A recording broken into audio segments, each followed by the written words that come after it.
साहेब काय सांगाल, आज तुम्ही महानगरपालिका शाळा क्रमांक 19 या ठिकाणी आले आहात, नेमकं काय विषय?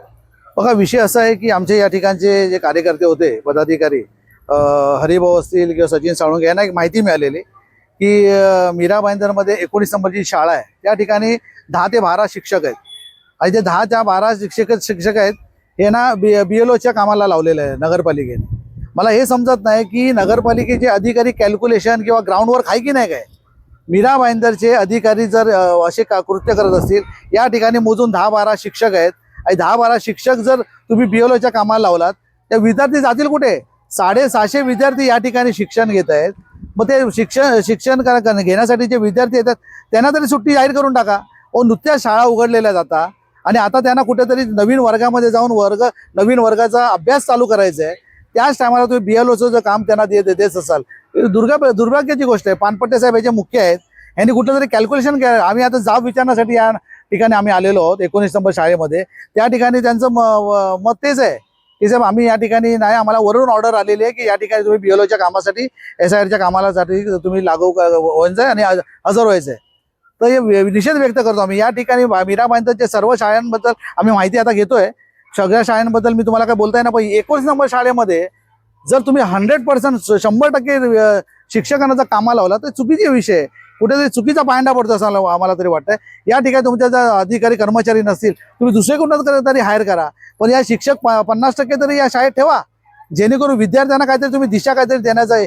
एका बाजूने तुम्ही देशामध्ये आपले विद्यार्थी फार उंचपर्यंत जायला पाहिजेत, 7 समुद्र पार जायला पाहिजे, मोठ्या मोठ्या घोषणा करता पेपरावर, आणि एका बाजूला तुम्ही शिक्षणापासून वंचित ठेवता. हे दुर्भाग्याची गोष्ट आहे. मला वाटतं मीरा भाईंदर महानगरपालिकेचे अधिकारी फक्त AC मध्ये बसून फक्त आदेश काढण्याचं जे काम करतायत ना, कुठेतरी बंद करावं.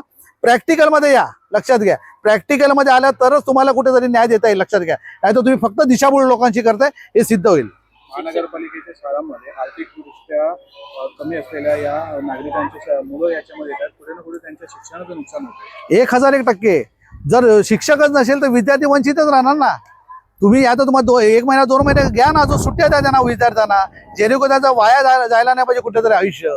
त्यामुळे पाठ्यपुस्तक जे तुमच्या नवीन आता सुरू झालंय त्याचं कुठेतरी इम्प्लिमेंटेशन व्हायला पाहिजे. नाही तर तुम्ही विद्यार्थ्यांचं नुकसान करताय. तुम्हाला स्वतःचं एवढं शिक्षण असून सुद्धा तुम्ही मार्ग काढू शकत नाही, तर विद्यार्थ्यांकडनं का अपेक्षा ठेवायला पाहिजे? विद्यार्थी आपल्या मोठ्या फक्त पेपरावर गोष्टी करणं हे योग्य नाही. मला वाटतं पानपट्टे साहेबांनी याच्यावर विचार करावा, आयुक्त साहेबांनी विचार करावा.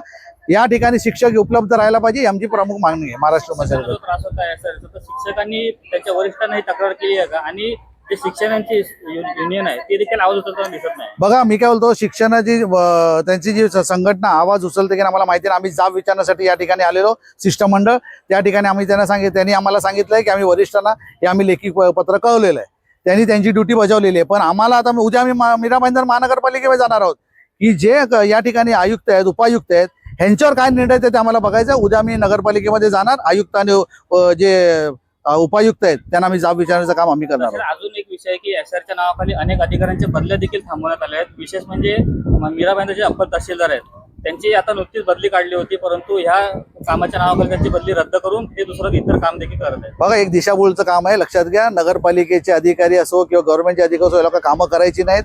जे ज्युनियर अधिकारी, जे कर्मचारी असतील ना, त्यांच्यावर लादायचं काम हे लोक करतात, लक्षात घ्या. त्यामुळे टोटल दिशाभूल आहे. बदली जर झाली असेल त्याची बदली व्हावी का? बदलीमुळे काय त्यांचं काय काम थांबलंय की काय? दुसरा अधिकारी येईल तो करेल ना काम. पण फक्त दिशाभूल आणि दुरुपयोग करण्याचं जे काम चालू आहे नगरपालिकेतर्फे पुढे थांबवण्याचा, तो उद्या हा विषय फार गंभीर आहे, लक्षात घ्या. विद्यार्थी वंचित आहे, आपलं देशाचं भविष्य वंचित आहे. त्यामुळे उद्या जाब विचारायला आम्ही जाणार आणि आयुक्त आणि उपायुक्तांना आम्ही उद्या भेटून त्याचं जाब विचारण्याचं काम करणार.